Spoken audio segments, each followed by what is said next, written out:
Hey there everyone, it's me, Lauren Jackson, an APQS sales rep and educator, and I'd like to show you a oyster cluster design. This is a fantastic design for a background filler on any quilt.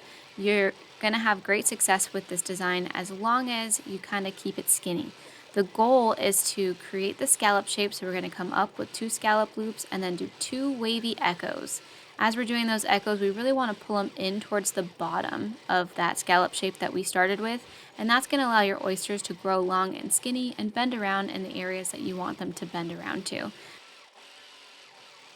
Feel free to take this design in any direction that you choose. Have the oysters point up, have them point down, sideways, change the size and scope of the design, and just play around with how you like it. You'll find that I have some that have really wide bands and some that have really skinny bands, and it gives me some really cool texture. Again, this is a fantastic background filler that you could use on any quilt. Keep in mind as you're getting towards the edge of your quilt, one thing that could really benefit you is if you kind of play in there with just some extra wiggly or squiggly lines to give the illusion that that design kind of melts into the background. It can be a great way to make your fillers look cohesive and feel like they're all a part of everything that they're sitting behind.